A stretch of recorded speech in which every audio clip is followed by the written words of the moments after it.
Alrighty everyone, so as promised in the last video of me actually getting this little Suzuki DT30 to fire, I was going to service it, but I needed a couple of little items. I have acquired those items, which were a fuel fitting to go on here, because remember the DT 3.5 has its own tank, so I do not have the fitting to suit that or a tank. And I also needed an impeller. I've managed to get both of those things from my local Suzuki dealer. Very, very helpful people. You had to search a bit to find the impeller for it, that's for sure. But I'm lucky he had it in stock, which was awesome. So I didn't have to wait for any of those bits.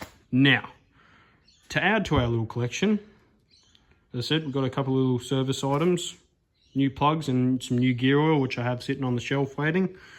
But I've also got a little tank here. This is so neat, and you wouldn't believe where I found it. I found it at the scrapyard for a whopping 10 bucks. So I'm absolutely chuffed at this. We've got it now, a tank to match our outboard, which is freaking excellent. It's not of the same decade as the outboard. I think this is a bit of a later tank than the outboard is, but nonetheless, absolutely freaking awesome. I'm chuffed at this. The tank is in absolutely awesome condition. The outside's all right. It's showing signs of age, but the inside, so clean. I can't spot a speck of rust in it, which is absolutely awesome. So either this has had fuel up to the brim, or it's just been in really, really perfect storage its whole life, because it has not a speck of rust inside, which is absolutely brilliant. So I have filled it up with a little bit of break-in fuel, because obviously it's been sitting for a fair while, as the previous owner said. So we are going to run it on a pretty oil-rich mixture to try and lube up the bores a bit. But other than that, let's start the service right now by doing the impeller.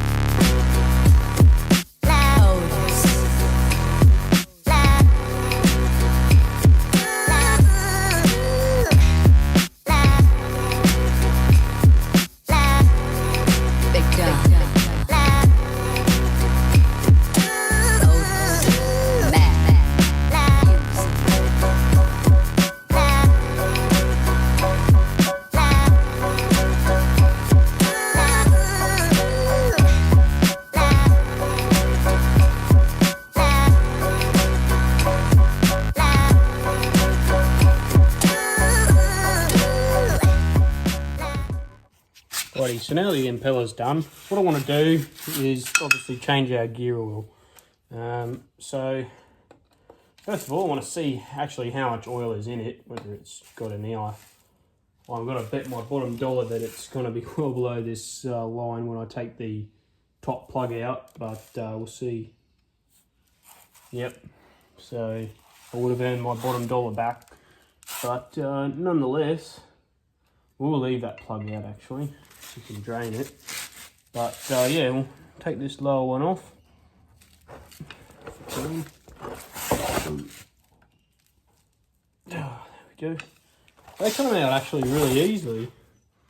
The ones on my Johnson I had to fight for like ages trying to get them out. I had to use an impact driver to get them out, they were that bad. But we'll see what comes out. And that's not looking real flash from the start. At least it had oil, but the oil that's coming out is not looking very crash hot. Alrighty, so that's all of our gearbox oil drained. What I want to do now is just leave the top bung out and put our oil in the bottom, and then just squeeze it in until it comes out the top fill.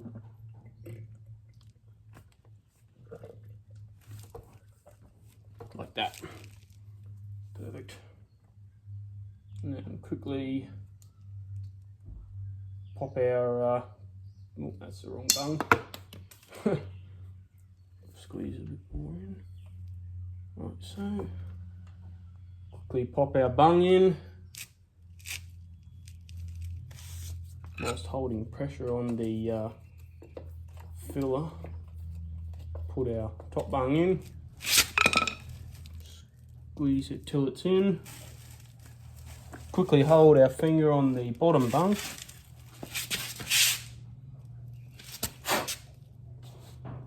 And get our bottom bung and quickly just slot it in like so. So there we have it. It's all done now. Quickly tighten our bungs up.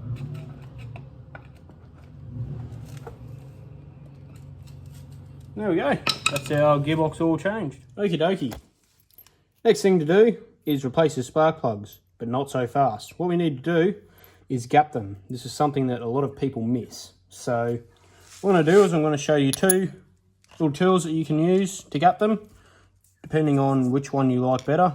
This one quite cheap and easy to find, but it's a pain in the ass to use compared to this one. This one's a little bit more expensive, but really nice tool to use.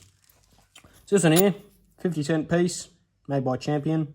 Could probably get ones made by NGK or any other brands that you want. Usually most major tool brands make them, such as Renegade or TDI. They're just the ones from Australia. Obviously, if you live in England or the US, you'll probably get ones from Harbour Freight or Lowe's or what's the one in England? Halfords, something like that. Yeah, but really easy to use. Two sides to them. On this side, you got metric or millimeters. This side, thousandths of an inch or imperial. And you'll be able to see that the flat that comes around the sides tapers up and gets thicker as you spin the gauge around. So what you do, where your spark plug tip and your electrode is, the gap between the tip and the electrode, you insert the tool in. I like to insert it down at the smallest end, and then you spin it around until you get to the point where it gets tight, and you see which line lines up with the middle of your electrode tip. And as you can see there, we are lined up with the 40 thou mark, which is exactly what we want because this plug is supposed to be set to 1 millimeter or 40 thou. We now move over to this snap-on gauge. Really nice tool, as I said, but a bit more expensive, and it's really simple to use as well. Line up at the small end and go up the taper flat until you get to the mark you want. As you can see, where the 40 thou mark is right there, that lines up smack bang in the middle of the electrode tip, exactly the same as the Champion gauge. So there you have it. That's your spark plug gapped. If you need to adjust them, the gap tools usually have a little gap adjuster on them. Again, really easy to use. If you need to close the gap, don't do it too much, but you can always just press down on them lightly to close the gap up a little bit, and then use your tool to adjust them up as need be. All right, next step to replacing the spark plugs. These here are your HT leads. These connect to your spark plugs. Remove these. There you have it. And remove your plug from the block. Very simple and easy to do. Remember which way your HT leads come off as well. It's probably not a good idea to switch them around. I dread to see what would happen if that happens. Your engine would probably not run nice, that's for sure. There we go. So that's both of our plugs out. There we go. Get our new ones. Probably advisable to put a little bit of oil on the threads as well. So that's exactly what we're going to do now. There we go. Threads are all oiled up, so we can insert them into our head or your block. Just till they seat, and then the box usually tells you what setting you have to do them to, because usually there's, depending on how by the book you are, there's either a torque setting or how many turns you do on them. Like usually I think it's about 2/3 of a turn you do once the crush washer is seated.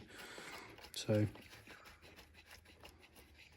there we have it. Both of our plugs are just seated on the crush washers. So if you get your box will usually tell you what to do. This one here has it on there. Pretty simple. It's got a tightening torque right there, 25 to 30 Newton meters, or tightening angle, like I said, about half turn to 2/3 of a turn. Because I don't want to do these ones too much, I'm just going to do these to about a half turn. So I'll do that. That's about it. Third. There'll be a half. I'll go till they're nice and snug. Usually just do it off of feel. I don't snug them up too much, otherwise you may risk pulling the threads out of the block. But yeah, there we go. That's that top one seated. Just do the same on the other one. Tighten it up till it's snug. That's about half turn there. And there we go, it's snug. So it took about 2/3 of a turn to get them fully snugged up. But nonetheless, very good. Now remember to plug your HT leads back in the right way. And there we have it. That's your spark plugs changed. Right, so the next little job, usually on a service, would be to grease everything up. But it would appear that everything is already coated in a nice amount of grease. And it's all oozing out of where it should be. So I'm quite happy with how that is. And I have also put a little bit of inox over everything, like your throttle mechanism, all the throttle cables, etc. All the shift linkages, all that sort of stuff have all been inoxed, so everything is nice and free now. And we also have a stop switch now. I fitted that, I pulled that off the 3.5, as a 3.5 has a separate stop switch, so we now have a working stop switch for this, and I don't have to use my hands accidentally and zap them as I go to shut it off. But what we're going to do now is take it out and we're going to test it in a bucket of water, see how it runs with the new tank. And yeah, from there on, that will be it for today's video.